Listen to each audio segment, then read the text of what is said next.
All right, so hello everybody. Good morning, ladies and gentlemen. Welcome to the Time of Your Life celebration. This event jointly organized by the National Library Board and the Singapore University of Social Sciences. My name is Lester. Very happy to be the MC for this very exciting, very interesting event today. Now, but before we start, I'd like to inform all of you that sure everyone enjoys a seamless experience. Now, do note that the chat function, microphone, and video functions have been disabled. However, we do have a Q&A session, so you can click on the Q&A icon either on the top or the bottom of your screen to post your questions, and our speaker can choose to answer your questions later on. You can also click like to upvote questions that might interest you. So if you face any technical issues, please do contact our live chat personnel. I'm going to drop the link into the chat box for you for your easy convenience.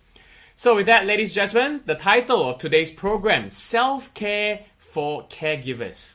In today's session, you'll learn how to manage the stresses and emotional challenges of caregiving and in turn use them as catalysts for growth. Now, we first begin the session with a sharing by Mr. Adrian Tan. This will be followed by a Q&A segment which will be moderated by Dr. Vimallan Manokara. After which we will have Jaslyn Koh, librarian from NLB, to share with us about the NLB resources, and after which I will be sharing with all of you a bit more about the SUSS Gerontology program as well. So it is natural for caregivers to focus their energy on their loved ones, yet often means that they land up neglecting themselves. Now, however, as a caregiver, making time for yourself is equally important as well. So we hope that this online webinar today will help us celebrate the time of your life by diving into facets of aging like gerontology and caregiving, as well as your physical and mental well-being as well. So, presentation today, we have with us Mr. Adrian Tan. He's the co-founder and chief empathy officer of SG Assist Singapore. Mr. Adrian Tan will be sharing about the self-sacrificial nature of caregivers and balancing time between the persons that they care for and also caring for themselves.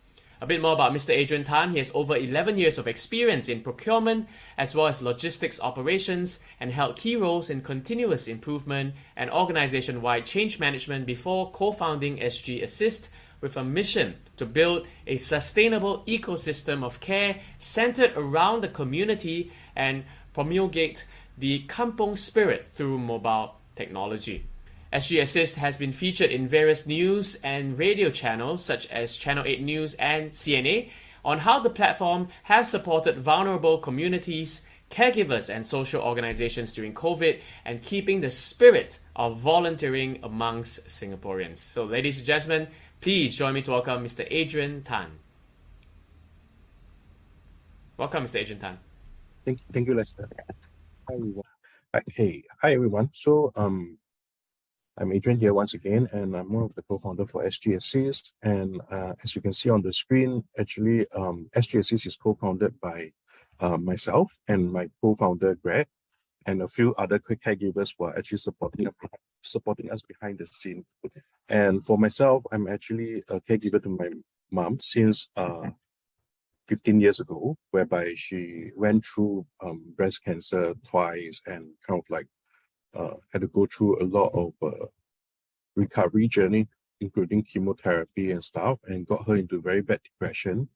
And there's a lot of things that we had to struggle as a caregivers, and I was only 21 or 22 years old since when I started caregiving for her. And that's where it helps me to see a lot of challenges that we have on the ground when it comes to caregiving and how caregivers needs to be resourceful to be able to support themselves. So some of the things that I usually share about my own caregiving journey is that there were times whereby seeking help wasn't can.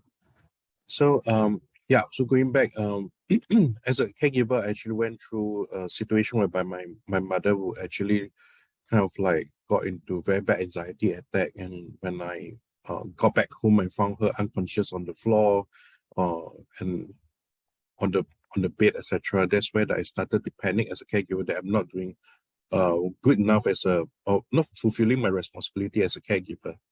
And that's where I start to rely a lot on 995. And unfortunately, during I'm not sure how many of you are aware, but 995 wasn't are meant to be for life-threatening situation, whereby it's like heart attack, very bad accidents, strokes, and so on. But for mental health issues or cancer survival, like my mother, the kind of situation she faced wasn't seen as a life-threatening emergency.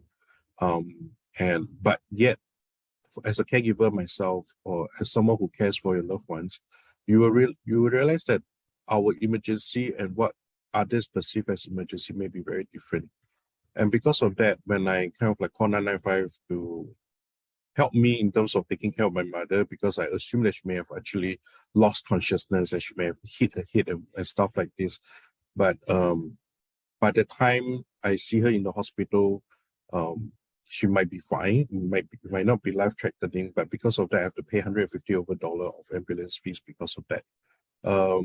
Naturally, in a way or another, it's as if we are misusing the service, but at the same time, it's not actually doing, it's not something that benefits my mother in other ways as well, because when they see as a non-emergency, they put her under the A&E for 6 hours under observation, and she's struggling with her mental health and crying alone for that 6 hours with no access to talk to me as a only caregiver.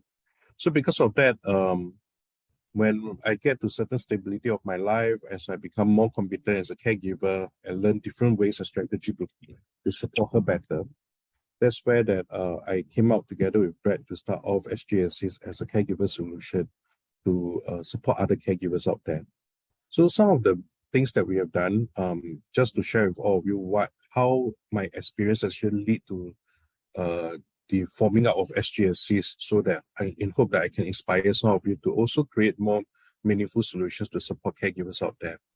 We first started pooling our own resources and our own money to build a mobile app that currently have about 10,000 users and 6,000 volunteers island-wide to help caregivers to find ad hoc assistance, such as getting groceries for your loved ones, buying food for your elderly parents or grandparents, or even having a companion to bring them for medical appointment. So these are some of the things that we do. And fortunately, I guess, it has been, the usage of it has picked up because of the pandemic in a way, that people realize that caregivers needed more assistance towards taking care of their loved ones.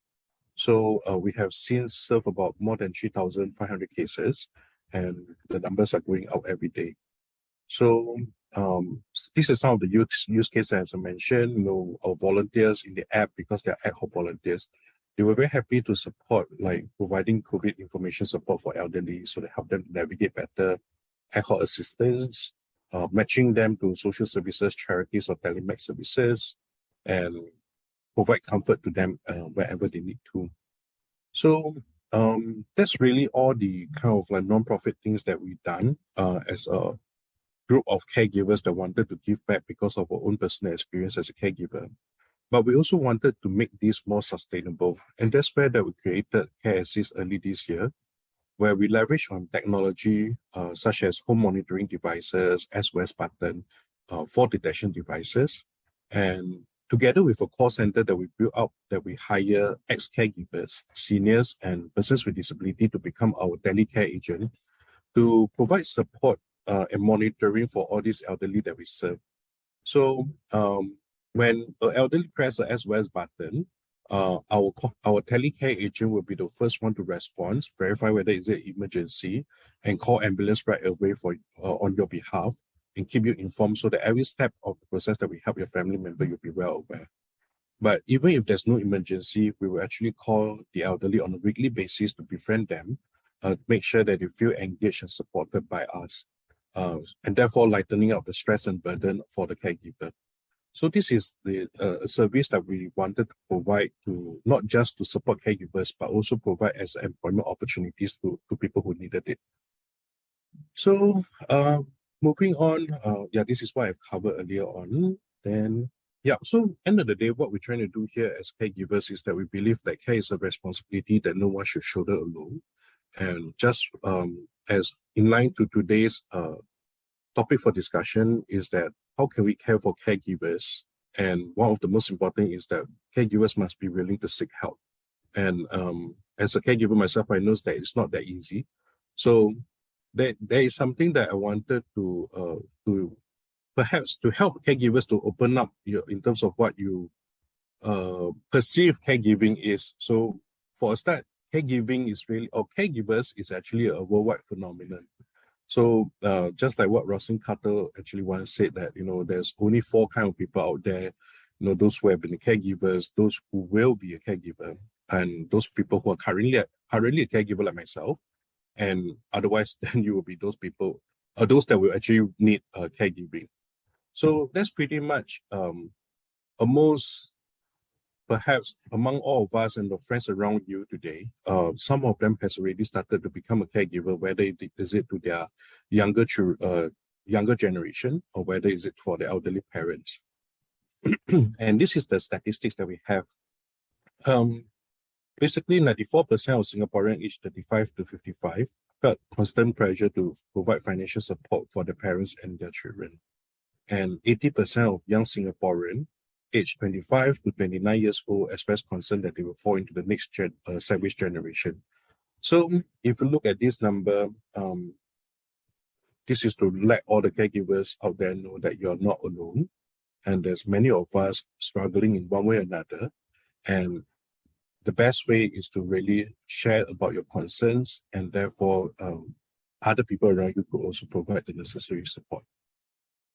So I'm moving on quite quickly in terms of the previous slides because I wanted to spend more time in terms of some of the practical things that I do as a caregiver at the later part of the session, and of course to manage the time better. So to give some context to help you to position where you are better, this is the 6 stages of caregiving journey that we usually use to support caregivers to identify at which state they are at. So if you, from stage 1, where we define as a pre-caregiving, whereby we have not released, the person may not have started caregiving just yet, knowing that perhaps one day they will take up the role as a caregiver to look after the elderly parents or so. So that's where that we need, we can be more prepared in terms of the knowledge and perhaps the know-how in terms of how we can become a better caregiver. I know a lot of us may not come to preparing to be a caregiver. Likewise, not much people prepare themselves to be a parent. But this is something that we could do if we want to be more prepared in terms of this new responsibility, because there's a saying that caregiving can be a life-changing experience for most people. Yeah. On the second stage, that's where we first started out. Just like myself, when I first started out to be a caregiver to my mother, we were in a very panic mode because she was diagnosed with breast cancer, and we don't know what will happen to her. And all of us were very depressed for I remember for a couple of months, because from each appointment to another appointment, it could be a 1 month gap or 1.5 month gap. Then the whole family, my parents don't even know how to communicate with us, how to share the news to us. But as the eldest son, I'm the first one to know. And that's where I have to kind of like support the family as well in terms of how we break the news to my younger siblings, for example. So a lot of other things that I do during the stage 2 is that I went to I went to read out a lot about what breast cancer means, what kind of treatment that my mother would likely to go through, what kind of symptoms and survival rate that she potentially might have, so that I can prepare myself mentally. I remember that during that point of time, I was quite young. I was just freshly out from an NS and trying to be as independent as possible. Then there was a lot of situation whereby my father wanted to help as a caregiver, but he couldn't, because my mom's depression kind of like set him aside to say that, she thinks that my father has an affair out there. She receives his form of support in all angle, and therefore I had to step out to be the main caregiver. So, other than finding out all these things, the other thing that I struggle a lot during the stage 2 of where I first started out is that I always fumble about not knowing how do I navigate the hospital ecosystem. So when I see that my mom has like so many appointments to go to KK hospital, going for psychiatric support, etc., of all this, then when we get to the hospital, when I follow her along, let alone her, even I can get lost within the hospital, not knowing where to go. Sometimes we were late for the appointment because we couldn't find the place. When we finish seeing the doctor, sometimes we didn't know that we need to go to the pharmacy to collect the medication, and therefore we sit there blindly waiting for 1 to 2 hours, waiting for someone to call us. But actually, we should just go to the pharmacy and drop the medical slip and therefore get the medicine. Then that's another 1 to 2 hours wait during the point of time to get the medicine to be dispensed to us. So there was a lot of learning. You feel very bad because you thought that you could have done better other than letting your mother, who is so sick, to sit around hanging in the hospital for the whole day just because we don't know what's going on. And that's where we gradually move towards stage 3, whereby we start to get very burnt out. You frequently have to take leave away from work. You have to be responsible in terms of how you can give for your loved ones. And there's so much more that you need to handle other than just your life and your care recipient's life. So you start to reach out for help, and sometimes seeking help isn't as easy as just asking someone. We were struggling as a low income. I remember my family was struggling financially because my mother doesn't have insurance. So we pay a lot of medical bills by cash through our savings. Thankfully, we have a relative, my aunt, who is actually very supportive of our family. If not, then we would have gotten into a worse situation. I remember I also tried to seek help from social services, but because I also started working to provide a source of income for my family, but we were under a lot of debt from the medical bills and from the housing loan and stuff. We wasn't very well do. But when we did the mean testing, we didn't pass. And therefore, even for counseling, I remember one day when my father and mother was quarreling quite badly, and they were talking about divorcing each other. That's where I left the house, walked to the nearby family service center because I happened to saw that they are putting out some notice on it, and crying my way, walking to the FSC seeking for help. And the thing that they asked me is kind of housing, average household income, and we didn't pass it. And I was told that I need to pay for the counseling, and that's where that I was so desperately frustrated that I couldn't get the help that I needed. And therefore, that's the point that I kind of went to a downward spiral of stop seeking help. Because of that rejection, because of that failure to seek help, I stopped seeking help and tried to manage things my way, and that really got life very difficult. So thankfully, after so many years, we have actually moved on to stage 4, where I have gained sufficient knowledge or experience helping my mother with depression, anxiety, and through all her treatments and stuff. And we have gotten to some form of acceptance between our relationship as well. So I stopped blaming every single thing that I have around my life. I don't blame my father as well. My mother and I start to be able to talk about things that we used to be unable to talk about, like talking about death, talking about funeral, jokingly saying that she wants to go for cremation. But I say, but you hate hot weather. Why do you want to be cremated? Then she said, but I want to be cremated so that I can be scattered to this in the sea, and therefore I can travel the world. Then I say, but you hate darkness. Why do you want to be scattered to the sea? So we have funny conversation like this that can be more talking about serious matter in more lighthearted way, rather than in the past where I'm very careful about what I talk to her because it may just trigger her depression. So eventually, all our caregiving journey will reach to a stage whereby we talk about stage 5 and 6, whereby our family members may be closing to end of life, and we have to start preparing for advanced care planning, will writing. In fact, for my family, we have already started planning some of all these issues way ahead of time, including myself. I have already did all my CPF nomination and will writing whatsoever, even though I'm rather young to start off this planning for some people, but it actually affects quite a lot. You wouldn't want whoever that is still alive after you're gone to actually quarrel or or the whole family broke up because of certain arrangement that you failed to plan through, even though you're no longer around. And this is a fact that a lot of caregivers face, and I will urge all of you to also consider that, especially if you have a house or you have a property to hand down to your younger generation, that there are things that it's better that you settle early. So moving forward, I think a lot of caregivers like ourselves have a lot of wisdom to share, and how can we embrace and the fact that we no longer need to caregive anymore, and how can we share our experience to more people out there. So this is the 6 stages that I hope that can help some of you to set your own journey into some of these different stages, to understand that this is part of a journey that everyone goes through, and there's so much more that you can learn from each other, or what we can learn from each other for understanding where we are. So this is a short video related to caregiving burden, and I thought this is done by a non-profit called Caregiver Alliance.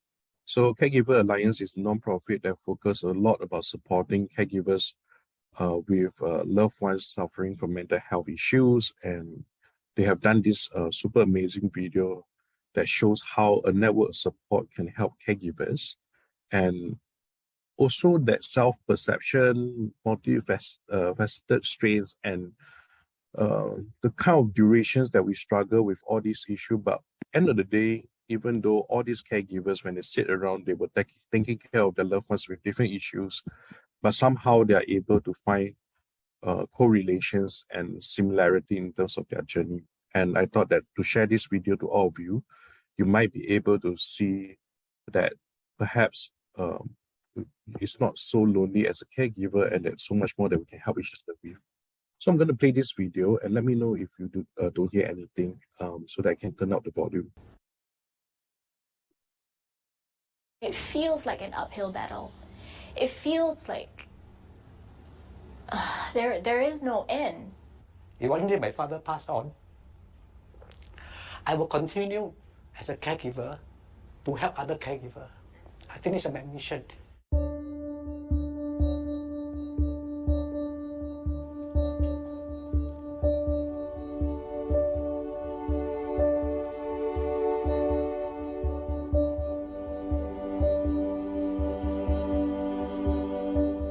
So even the course of going for treatment, we also receive feedback from family members who come up to us and say, you send your son to the hospital, you don't have to do that, just talk to him, and talk him out of it. Maybe you didn't talk to him enough, maybe you were so busy working. I think one of the things we study in the C2C program is the stages that you go through in your emotional journey as you caregive.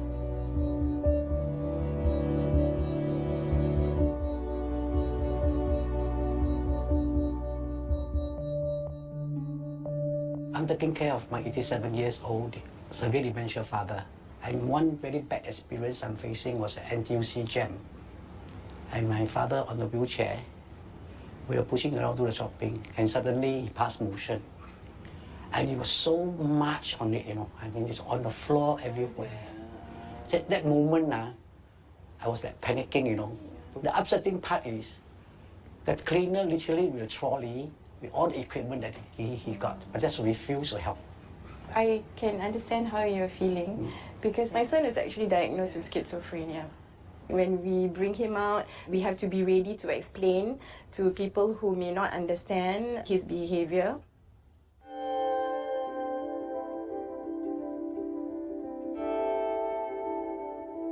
It was in the midst of CB, so we couldn't even visit her. So it was really tough. Yeah. We didn't share with our relatives really because I didn't want to hurt my parents.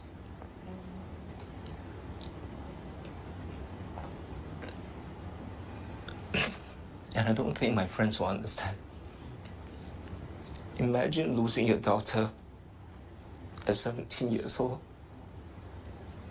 See, Gabriel, sometimes I realize that, especially the Chinese family, they really tend not to share with other people because of the face value. They must always remember that you are not alone.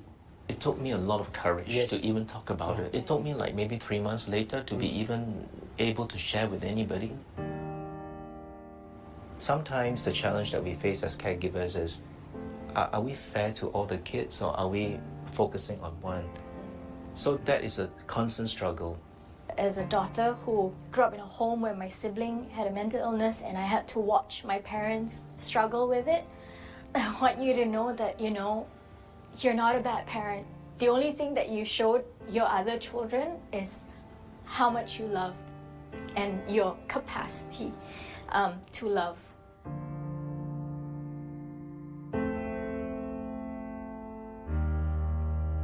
His episodes were very fits-like. He would be choking, and we would be trying to talk him into breathing and having a sip of water just to break A lot of physical trauma. yeah, and that can go on for hours. I think nobody actually knows the difficulty, the fatigue, the exhaustion, the mental exhaustion, the emotional exhaustion that we go through. I mean, caregiver burnout is real because I myself have been diagnosed with depression. So I'm having to learn to take care of myself too.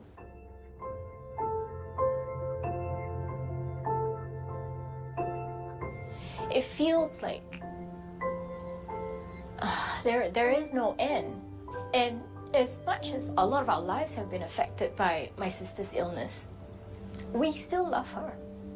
I want her to know that we've not given up on her. It's very hard because there are so many days where I really, really want to just tap out.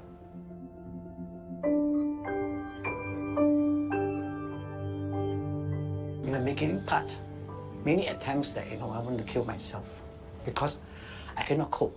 Most of the time it's violent and he starts scolding me or he starts screaming and shouting. But at times it tears off. And he thanks me. Thank you for taking care of me for all these years. And he hold my hand very tightly. And that also inspired me that I should move on and continue to take care of him.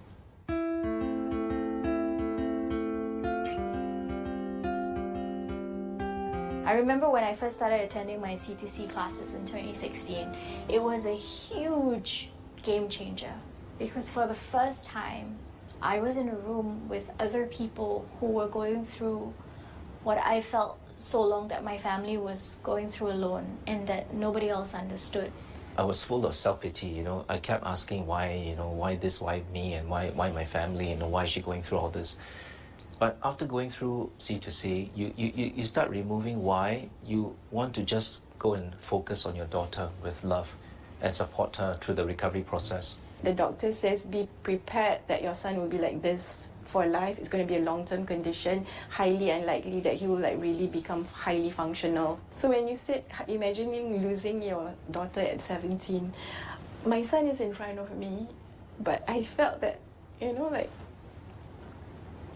have I lost my son? I think the 12 weeks of CAL was a journey for me to actually become self-aware, self-accepting of my son, his condition. What we can do as parents was to be there for him. If one day my father passed on, I will continue as a caregiver to help other caregivers. I think it's a mission. I see enough about how caregivers to suffer, mentally, physically abused, and I want to do that. I promise myself that is my aim because I really want to help other caregivers. I wasn't going to let this take over my life anymore. I wanted to regain control of the situation, and attending the C2C course gave me that. It was also the solidarity, which was the strongest, most powerful thing that I walked away with. The journey never ends, but CAL has allowed us to find each other.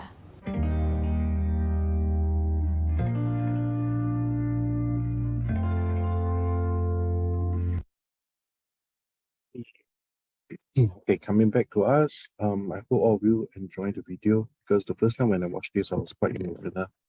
And they do have other videos that you can take a look in terms of how caregivers walk through their journey and got supported because they're willing to seek help. So moving on from that video, this is some of the key points that I hope to share with all of you today is that the awareness that actually all of us as caregiver plays a very key role in terms of the care for our loved ones. You know, being that good and reliable support is so important for that all the aspect of different life towards them, like the physical, the psychological, the social and spiritual, emotional well-being of them. So it is common for caregivers to feel stressed and overwhelmed, I would say all the time.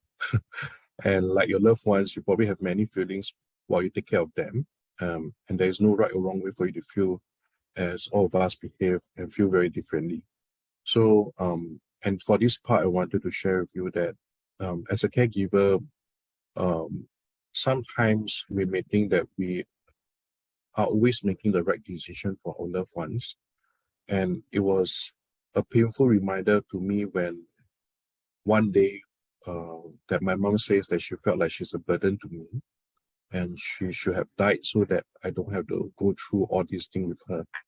That I realized she is, after all, still a living being that have her own thoughts, her own feeling, that they know fully very well in terms of how we have, how they have, their illness have actually impacted all of us as family members. So really take some time to really understand about how they feel, be empathetic to your loved ones.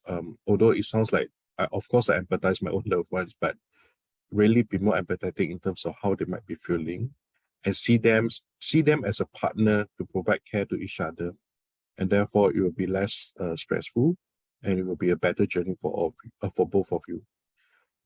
So there are I know there are many different kind of support out there, and today I didn't really want to focus too much about some of these type of support that you can easily find online. You know, for the senior side, you can go to Agency or Integrated Care, AIC, to find some of these resources related to seniors. SG Enable for the disability side, SAMH or even IMH, etc., for all the mental health resources and so on. There's pretty much a lot of caregiving related resources that you can Google and find online nowadays. Of course, there are also peer support groups, non-profits that especially focus on different kind of illnesses like stroke survival, such as Stroke Support Station, Alpha SG, what do you call that, Breast Cancer Foundation, and so on, and Children Cancer Foundation. You know, there are a lot of these organizations that you can seek help from nowadays. And of course, emotional support from family members are very important, and financial support, knowing where to seek help, you know, knowing that perhaps there's a way for you to reach out to a medical social worker in the hospital. There's also social worker from Family Service Center or Social Service Office that you can seek help from. So it's very clear to me, as if I'm saying all this out, is because I have been supporting other caregivers along the way, and that's how I learned so much in terms of helping other caregivers, including myself. So I guess helping other people helps yourself as well. So if this is something that appeals to you, of helping other people, I will encourage you to do so. Or you can, or if any one of you actually need help, can approach us as well in SGSCs, and we're more than happy to do some signposting to lead you to help out there. But today I'm going to focus very much on the practical support, which is how can you actually reduce your stress by being more prepared yourself. And these are some of the things that I'm going to share in the next 15 minutes, because I'm mindful of time, is that I'm going to focus a lot about some of the things that I do myself as a caregiver for the past 15 years, looking after my mom. So this is the first thing. Part one, we need to be more, we need to be very, very task focused. I may not be the best at it, but at least I try my best to do it, is that I list down all the tasks and challenges that I face when caring for my mother. And I will kind of like list them in order of importance, priorities, and list down the potential source of help, no matter is it online resources, non-profit, social service support, family members, family and friends, whatever they can think of, and check with all of them how you can actually get help for each of these tasks. And the reason for that is that the moment you're able to list down your tasks, you would know how overwhelmed you are, and you'll be more willing to pass on these tasks to some of the resources and network that you have that can support you. And track all these status of each task, by checking them off to know that you are getting things done and you're not doing nothing. So and therefore you keeps you going to say that, hey, I am doing my best as a caregiver. Part two is where something that I'm not sure whether if other people does this, but I do this in my own home, is that we create contingency plan. Perhaps this is where my career knowledge came in when we, in logistics world, we are very process driven. We prepare for contingencies and emergencies. So I kind of like list down different scenario of what may happen to my mother and what should I do and who to contact, etc., etc. So we have a list that we write out in beforehand on what to pack before she go for any hospitalization. When we call the ambulance and she's most likely going to stay at the A&E or for the hospital for a night or two because of certain emergency, we have an emergency ready bag that we can just pick up and go whenever we need to. And of course, a list of contact details and emergency contact that we can get, just call anyone when we need to. And the reason why we prepare this is because even though I'm the main caregiver, but I may not be always around. So with this list, either we can put into a folder, which I'm going to share later on, or we can put this up beside our main door, or at the fridge. A lot of people put a lot of notes on the refrigerator, so that when emergency happens, like for my case, my younger siblings, your family members and relatives or friends who are supporting you will be able to refer to all these lists and do the right thing when you're not around. So part three is where we actually goes to, which is the caregiving folder that I mentioned earlier on. Put all these caregiving task lists and contingency plan into this folder. Put in all the photocopies of important documents such as, the IC records, medical records, test results, and keep a docket of it in this folder, including the list of contact details, emergency contact, and perhaps, the last point. And this folder is very important because when you bring your family member or your care recipients to go for medical appointment, no matter what the doctor or nurses ask you, you don't have to fumble and not knowing where to go.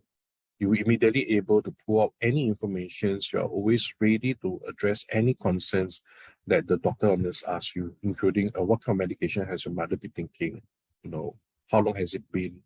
How long has she been taking or measuring her blood glucose, and so on. And this one folder is where that you just have to bring this along for any appointment out there and can get all things settled.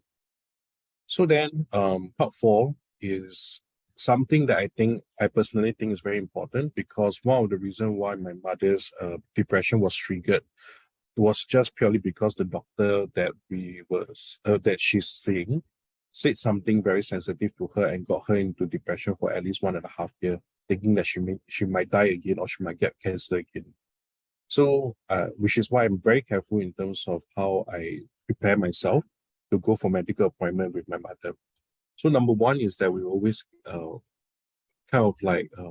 make sure that we know where the appointment is and how do we navigate there, so that when our family member with very poor health doesn't really need to walk all the distance to wrong places and so on. I prepare what to ask or tell the doctor. So for example, my mom's mental health, psychological health seems to be affected when we talk about certain things. Help the doctor to care for your loved one better by filling them with information that they may not know in the daily life of your family. So then also ask the doctor about side effects, things like this, so that it can help you to care for your loved ones better. Third one is actually always address any doubts and questions clearly and take note into your own booklet or into that folder that we mentioned earlier on. Or you can, if you want to, you can always ask the doctor if you can record the visit, such as through voice recording or whatsoever. But these are some keynotes that I always remind myself. No, if you don't understand an answer, ask the question in a different way so that you can achieve getting the answer that you need from the doctor and nurses. If you need to ask more, just ask. Don't stop there thinking, oh, very paiseh, not feeling awkward, not asking too much question. Let the doctor or nurse to know what your worries are. Make sure you know what's the next step for your loved one's care, and let the doctor know if your loved one has any changes or new symptoms develop after taking a new medication or going through a new treatment. And always be prepared for the next appointment. Every time after a certain appointment, we will book the next appointment with the nurse and so on. And so you would therefore know how long before the next appointment is and prepare accordingly. So then prepare and familiarize on the navigation of the hospital process, such as payment, etc., of going to the pharmacy. So part 4, I only have about less than 7 minutes left. So I'm going to quickly go through this. Is that what health records should we bring? These are some of the questions that we ask. How long will the treatment take? Can he or she go to and from the treatment alone? When should we call you? How do we file for insurance? And so on. These are some of the things that the hospital can guide you with. So I can share this list to all of you if any one of you needs this. So then part 5 is advanced planning. It's really, although this advanced care planning has been known to be something necessary for seniors or end of life, but it really doesn't hurt if you were to do it earlier, such as appointing LPA, lasting power of attorney, making a will, prepare for eldership claim, know how to do the claims, and appointing these NHS and so on. These are some of the important things that you can do in advance for your family. Yeah, so part 6, this one is a bit showing the reason why we do what we do, but if any one of you need these slides, can just let me know. But I'm going to show you some of the resources that SGSs, myself, and some of the caregivers came together to do it. Is that you could always use the app to actually find help for yourself. And of course, there are also caregiver groups that you can join. There's 2 particular ones. The one on the left give you the opportunity to receive all the recent events and caregiving related resources that you can tap on. On the right hand side is where you can join this Telegram group with about a few hundred caregivers coming together that you could ask any question related to caregiving, and fellow caregivers can support you along the way. So you all can just quickly scan this or take a photo of it and perhaps search for it later over Telegram. So the next one is actually the care assist service that I mentioned. I'm sure some of you here are caregivers and you might be juggling between your career and your caregiving needs. And if you ever need a home monitoring or home support kind of services where we can provide you with the teleconcierge service so that we can lighten up your burden, you can feel free to find out more about care assist on from www.careconnect.sg and send in an inquiry, and I will have one of our care agents to provide this necessary support to you to see how we can provide this for you in the way that you need it. Then, of course, a lot of us are actually struggling on the mental health side. So there's this mental health group called Growth Collective, where it's a 2-hour virtual or in-person session supported by a facilitator that has been trained to help you to discuss topic close to your heart, allow you to have the opportunity to share and reflect about the situation you have as a caregiver, and offer to a supporting role to support other people or get supported by other people. So this is to help you in terms of your mental health side of things. And if any one of you wants to register for the next growth circle to be supported, feel free to register from this link or just go to the website www.growthcollective.sg. And there's ways for you to register for the session for the online one, physical one. Or if you think that, hey, I want to do good as a caregiver, I want to be a facilitator to run such conversations with caregivers, you can also register as a facilitator, where we will train you through a 4-day course so that you can run your own circle to support other caregivers out there. So And that's pretty much everything. I'm kind of like 3 minutes earlier, before 12:20. So if any one of you wish to reach out to me, feel free to scan the QR code on the right-hand side where you will have my email and website or whatsoever so that you can refer to, or feel free to contact me over LinkedIn. And below is all our social media handle whereby you can always reach out to us as well. And we will be more than happy to support all of you caregivers out there together. If not, then I'll hand this over back to Lester. Great, thank you very much, Mr. Adrian Tan. Very, very raw sharing. So, as someone who has been there, coming up with SG Assist to assist a lot of, what I assume in this room, a lot of caregivers. So, you can connect with him separately, but of course, at this point in time, we do have Mr. Adrian Tan still here for the Q&A session. So please feel free to submit your questions now into the chat box, and Mr. Adrian Tan can choose to answer the questions together with our moderator. So I want to introduce our moderator for this session. He is Dr. Vimallan Manokara, Director, Minds Institute. Dr. Vimallan is a registered psychologist in Singapore with a PhD in medicine from the University of Sydney, Australia. He has more than 12 years of experience in the field of disability in a variety of roles: clinical practice, research and analytics, innovation, as well as training and management. He currently holds the position of Director, Minds Institute with Minds, a social service agency in Singapore. His research interests includes quality of life, aging, inclusion, and employment of persons with disabilities and seniors. In 2021, he was recognized by the National Council of Social Service, NCSS, as a 40 under 40 leader for the social service sector.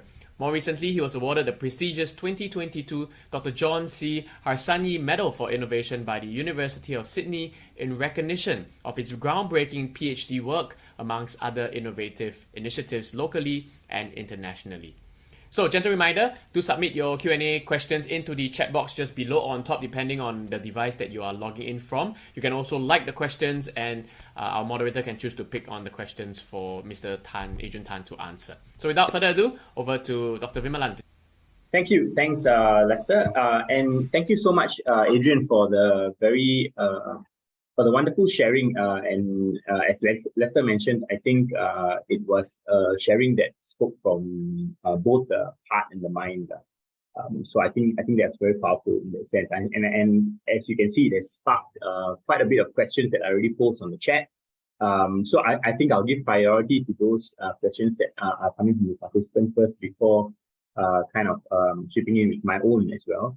That I was came up with as I was listening to you speak. I think the first question is quite a philosophical one, to me at least. In what is the difference between self-care and selfish, and how to draw the line? Right? Maybe you want to take a stab at that? Yeah. Actually, to be honest, I thought that is actually quite difficult as well.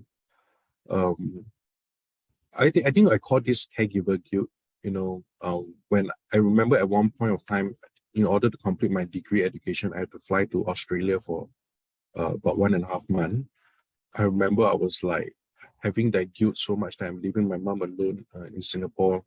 I'm not knowing that whether she will be okay, and that guilt was so tremendous that I was crying on the flight, and with my friends, my classmates, things that I'm just so excited to go overseas, that I cried.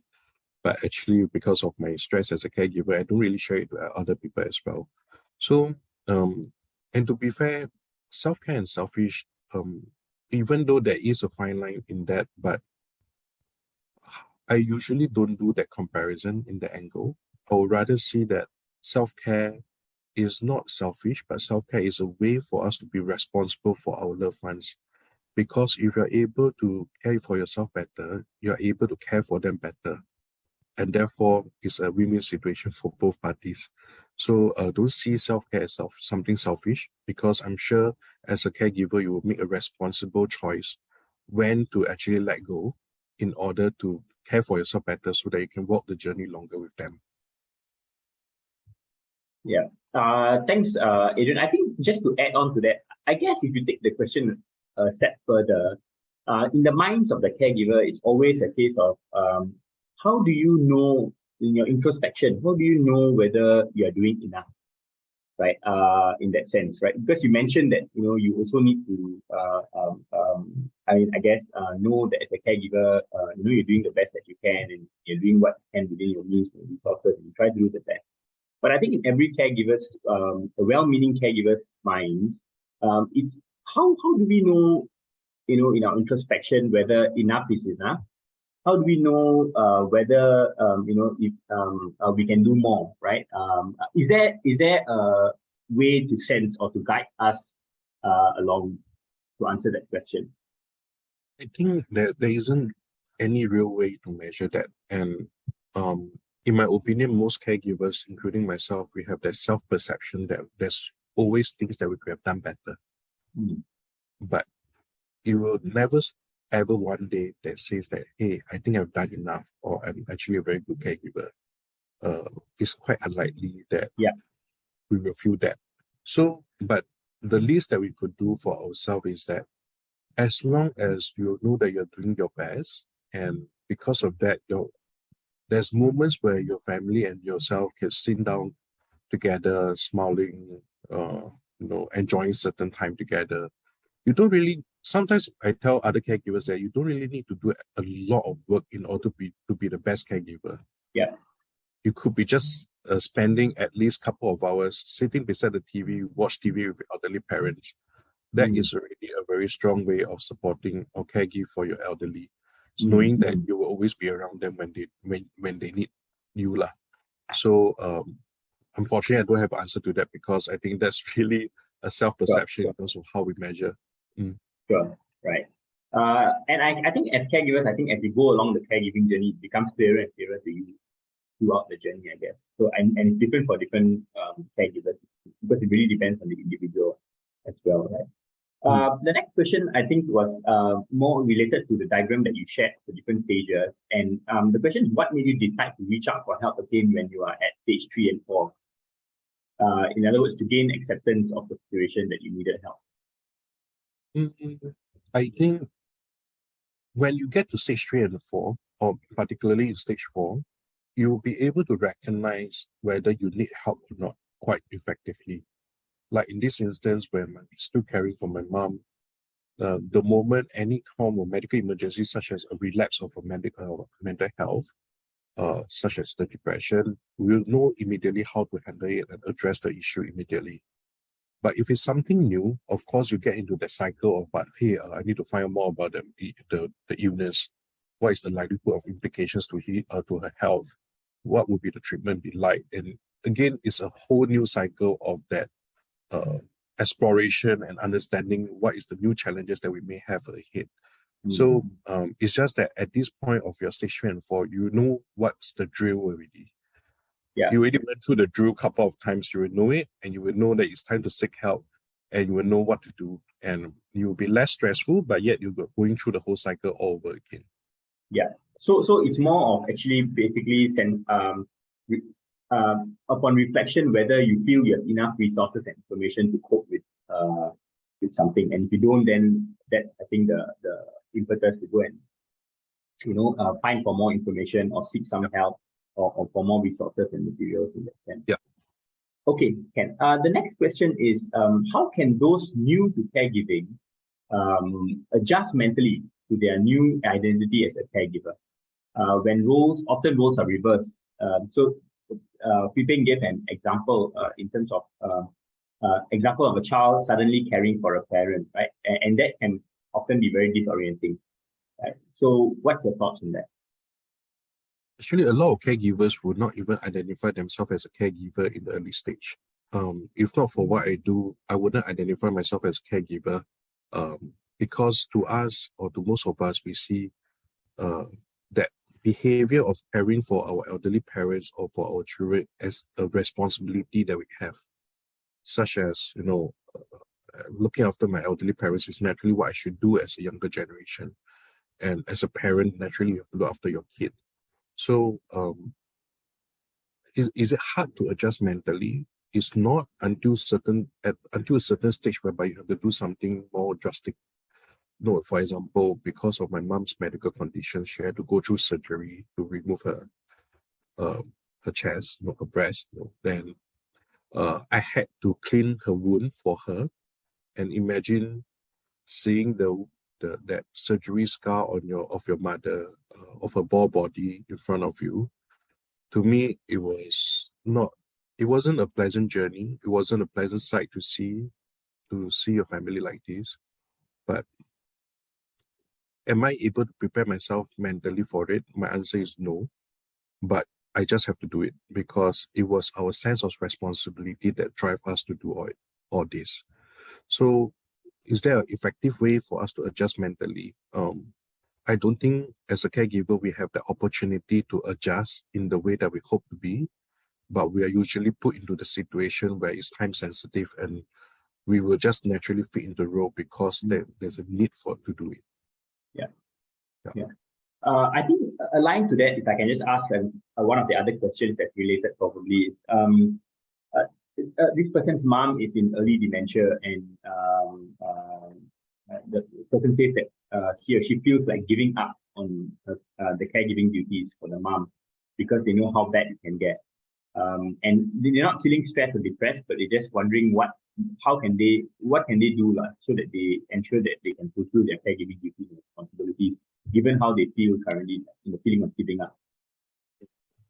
So, unfortunately, dementia is an illness that can only escalate in a way. It means that it can only get worse. But with the right form of support as a caregiver, for you to actually take care of your mom, it can actually slow down how dementia affects her, so that she won't be in a worsened state as long as possible. So I know dementia can be a very difficult task, but as long as you're able to support her at this stage of your time with her, you will be able to get yourself prepared for the worst. You start to be at this point of time. That's where you can learn from the journey. Or this is how I can care for my mom. This is how I can. When she start to behave differently, you'll be able to detect right away. You'll be able to work with medical professionals to slow down that the illness that is affecting her. But if you want to give up your caregiving duties at this moment, I would say it will get back much faster, and eventually you wouldn't know how to handle it. Yeah. I'm not sure whether if I answered to your question, YZC, but I would encourage you to seek help from Dementia Singapore and also with Caregiver Alliance, where you'll be able to find other caregivers going through the same journey as you do. And from their journey and from their experience, you might be able to find some light at the end of the tunnel that maybe it's not too bad of a journey to actually look after your mom at this stage. Yeah. Thanks, Adrian. I think just to add on to that, would you also then say that the advice is to not so much, sometimes we can be very preoccupied with the outcome, like how bad can it get, and the end state of what the person might look like with very advanced dementia. But I think if you shift the focus to the journey, right, and focusing on the process of supporting the person, and if the energy and thoughts are focused on that, less the outcome of how the end state will be like, then I think it makes it a little bit easier. Is that aligned to what you're trying to say? Yeah, for sure. I mean, like even for me, I kind of see that I'm turning adversity into something that I learn to grow myself as an individual, to help me to strengthen my capability in helping and offering assistance to other people. And I think don't look so far and long to say that, what will happen to my mom is going to be very bad. How am I going to deal with it and so on? But learn and appreciate the journey that you have right now. And perhaps that's where that you could prepare yourself better. Thanks. The next topic is on advanced care planning. How do you bring up the topic of advanced planning to your loved ones or prepare them to talk about advanced care planning, as it can be quite a sensitive topic? So what's your advice on that? So for end-of-life conversation is actually very, very difficult. And I know a lot of elderlies are quite resistant talking about death. It's like they say, touch wood, you don't, are you trying to curse me, that kind of thing. But one of the things that I realized talking about end of life, it can be something that you bring in strategically when you watch a TV show whereby the storyline goes towards elderly passing away. They say, hey, well, you see the television show, this person, the funeral is done this way. Hey, what do you want for yours? That kind of a candidly mentioning it. If it's really very difficult for you, there are certain non-profit like Lien Foundation, as well as National Hospice Council, have created some toolkits where you can download from their website, or even get this. If I'm not wrong, it's a play card that you can actually use to have a conversation with your family to touch on such topic in a very light and gentle way. And thanks, Adrian.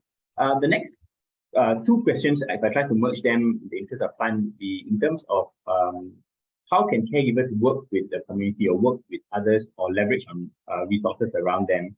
So the community, for example, and in that same vein, how can schools be encouraged to teach on caregiving knowledge and family responsibilities?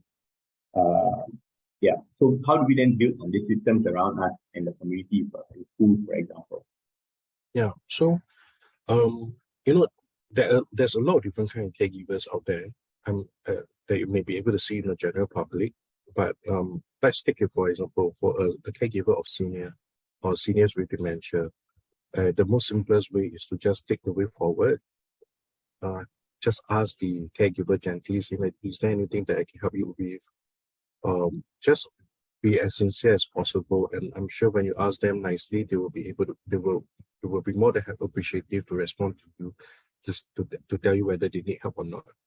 But when you are approaching a caregiver supporting, for example, special needs child, and perhaps that's where that you need to be more mindful to really approach in a more gentle way, to really kind of like ask them nicely, again, by the side of the caregiver rather than the direct person who is receiving the care, so that they could share with you, for example, I think my child needs to be at a quieter spot. Do you know where's the quiet room, the calm room, for example, and where are the resources that they could tap on in terms of such emergency and so on.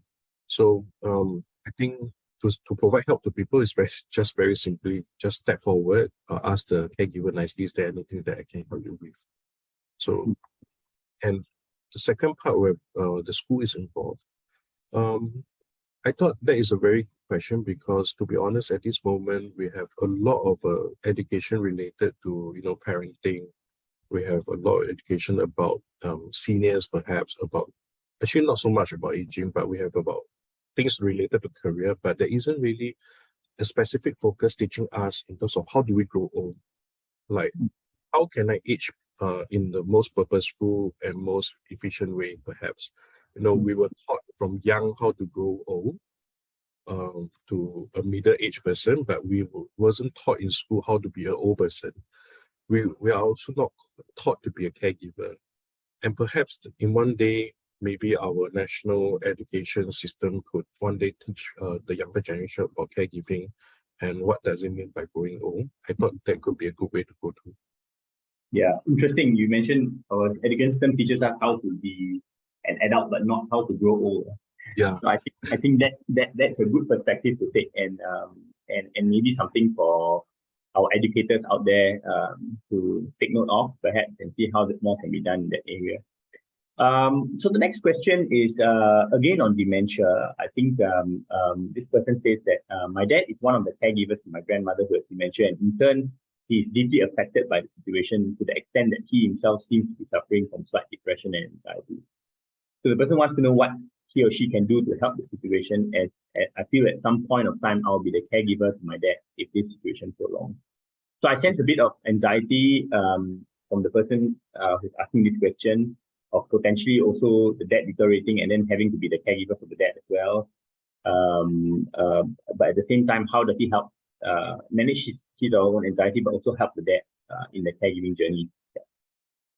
I think, first of all, I'm not sure whether I'm getting your information correctly, but you say that your father is one of the caregivers for your grandmother. Correct. Yeah. So I That's assume there could be other caregivers that is taking care of your grandmother.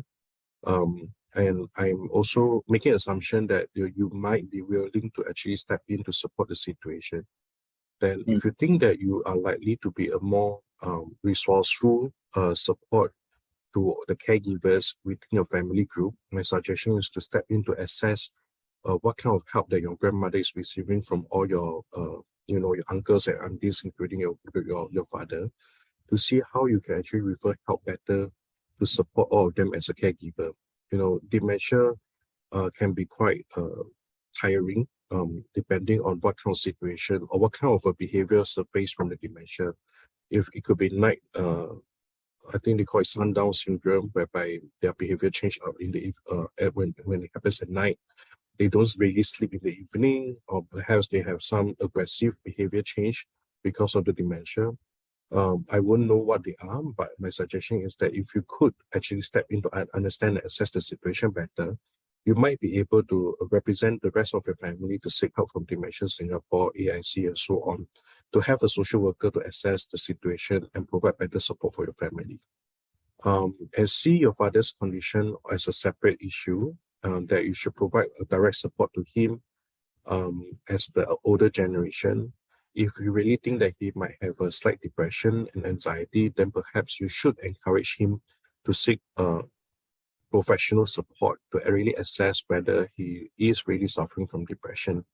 Because you don't want, just like my mom, actually, she did had some signs of a depression in the early years, but we didn't really detect it early. Because of that, when the cancer happens, it came full-blown to our whole family that the depression was quite bad. So if you really started to detect signs of it, I encourage you to encourage your father to seek help earlier, whether is it to do just some screening, basic screening, or have him to talk to someone, or arrange your whole families of caregivers for your grandmother to go for a peer support group with Caregiver Alliance or Dementia Singapore. And perhaps that's where that you'll be able to find some opportunities to step in to help them more sustainably and help your father to relieve from the situation that he might have. Thanks, Adrian. The next question is on what if a person is careless, impatient, and impulsive by nature, and if he or she needs to be a caregiver, then what's the advice in terms of how they can perform their task as a caregiver? Because I guess where this person coming from is that if someone is careless, impatient, impulsive, then that goes against makes the caregiving journey a little bit harder in terms of performing the role. So what do you think? What's the advice on this and what can be done to better prepare this person, I guess, for being a caregiver? Mingo, I'm not sure whether when you ask this question, whether this person is someone that you know or whether is it perhaps yourself, but you are already able to identify the issue quite specifically, like careless, impatient, and impulsive. I'll address the last two problems first. That it's common for caregivers to feel impatient or perhaps impulsive by nature because we say, "Hey, you are a grown adult. Why can't you do that yourself?" We can say harsh things in quite fast to judge in the early stage of our caregiving journey. So, and it takes time until that we realize that the family members that suffers from the medical illnesses that they are dealing with didn't have a choice. My mom didn't have a choice to have to go through breast cancer. She didn't have the choice to say that she want to suffer from depression or anxiety. And when you think from that angle, you realize that they are the victim. It's not us as well. And therefore, you will start to be less impatient to them, less impulsive, because if you are able to keep reminding that the victim is not me, the victim is them. I'm just helping them to deal with the illnesses. And perhaps that's a way that you can help this person to be less impatient. In terms of carelessness, again, this is something that is unavoidable, but I think you just have to embrace the fact that any one of us as human, we may be careless in one way or another, but bring in tools or strategies such as the checklist that I mentioned earlier in my slides, so that you could actually check off to say that what have I done, what I have not done. Like it can be as specific as saying that on a daily basis, how do you spend your time? Have you done your laundry? Have you done the medication distribution? Have you checked whether you have showered your family or whatsoever? There's a checklist that you can use and therefore be less careless. And there's no perfect way of looking after a care recipient. You are not nursing trained, and it's most unlikely that you will be able to do as perfectly as a professional caregiver or a nurse or a doctor. So it's okay to make mistakes, and doesn't need to be too over judgmental to say that the overall of care to your loved ones needs to be of a certain level. So then maybe to also answer to the next question, then how can caregivers dispute be settled in the family? And to directly answer to that, there's nothing other than communication. It's really a family meeting that you need. You know, everyone come together, share about the issue, talk about the issue, and therefore solve it together as a family. And if you can't do it, then perhaps that's where they need to tap on to family service center, talk to a social worker or a counselor to become a mediator to help you to settle all this dispute. Yeah. Thanks, Adrian. Thanks also for taking the other question in the chat, answering it in the same vein. Actually, we have time for just one last question, which is on the chat already. On caregiving to parents or family members to be made mandatory in SG, or rather, I think the person speaking your thoughts whether you think it should be made mandatory, and if so, then what are the positive or negative effects? I don't think it's fair to make it mandatory, but I would say, however, it's unavoidable because as we go into the age, we are already an aging population. By 2030, out of 4 of us, at least one of them will be 65 years old and above, which means that in a room of 4 people, 1/4 of them will be elderly. So by 2050, 50% of our population will be 60 and above, which means that when you go outside to the Orchard Road, half of them are all seniors walking around the shopping centers. So do we have to make it mandatory? I don't think so, because it's unavoidable that every household there will at least be 1 or 2 elderly in your house, and you will naturally take out the care responsibility of them. And if you don't do that, then I'm also not sure what else we can do as a country, because it's too big of a problem to be solved. But definitely making it mandatory is not possible, because we know that every family sees care very differently. So what are the positive and negative impact? No, if we can, I'm just making some assumption, if we can make caregiving mandatory for everyone, then I'm sure on the policy level, at the government or social sector level, there could be more concrete support that can be provided to each of the family on a standard manner. So like, for example, every household will receive X number of dollars for caregiving support, perhaps making it like a national service for where caregivers will be paid a stipend, just like all our national servicemen getting paid for going to NS. And therefore, to help you to become a better caregiver for your loved ones at home, since you are definitely someone in the household to take the caregiving responsibility. But the negative impact can come from many angles. It could be economical. It can be economic impact, whereby we have lesser people working in the society, and therefore the whole economic situations get worsened because we don't have enough workers. We are unable to bring in more jobs. More companies leave Singapore because all our workers are old. Then, of course, then all of us is going to lose our job and so on. So to me, or at least as a caregiver, I always advocate that caregivers need to be supported so that we can remain competitive in all grounds, like including economics as well. So I hope that answers to the question. Yeah, I think it answered very well. Thanks, Adrian. So with that, I think we can bring the question and answer session to a close. I think this has been a very good discussion, and I think the discussion can actually potentially go on and on with regards to caregiving, because as you mentioned, we're just starting. The issue really is just starting, and caregiving is going to be an issue that, not issue, but a topic or area that is going to gain increasing prominence as we move into an aging population, as we said. you rightly mentioned, to use the example that we walk into the mosque, most of the people there will be seniors in that sense. So it's an issue that is our area that's going to gain increasing prominence over the years, and the discussions will just continue. But I think we're all very grateful for your presence today to help us kickstart this conversation and really touch on a few important matters and also answer some very practical, provide some practical solutions or suggestions. Right. Thank you so much, Adrian, for your time today. Over to you, Lester. Great. Thank you very much, Dr. Vimallan, for the very wonderful moderation. And also a big thank you to Mr. Adrian Tan for your really insightful sharing, with all your personal experiences as well, and also with your role with SG Assist. This statement caught me, right? Our education system teaches us to grow up, but not to grow old. And, as, mentioned by our speaker and also our moderator, we are moving towards an aging population, right? So how are we going to cope within your family and with if you think broader as a society as well. All right, so thank you very much to both Mr. Adrian Tan and Dr. Vimallan Manokara.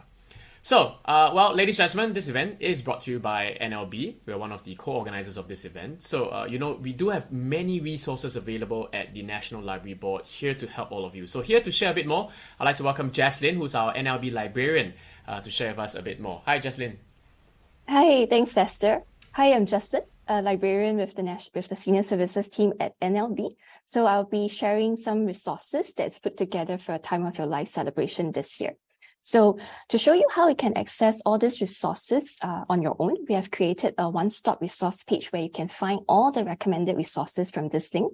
So if you scan the QR code shown on the screen, or you use the link in the chat panel, okay, you will find all these resources that will take you to our different book recommendation and also our different platforms. So next slide, please.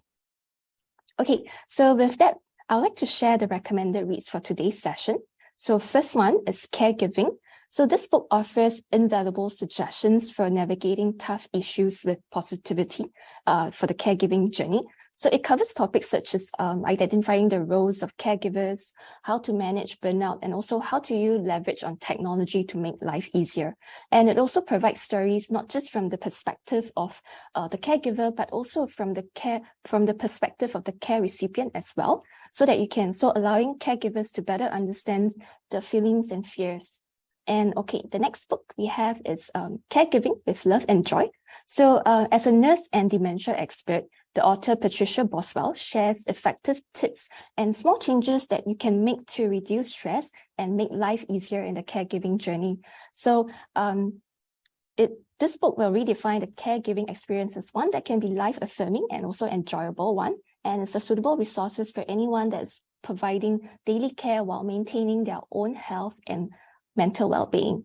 And finally, we have The Unexpected Journey of Caring.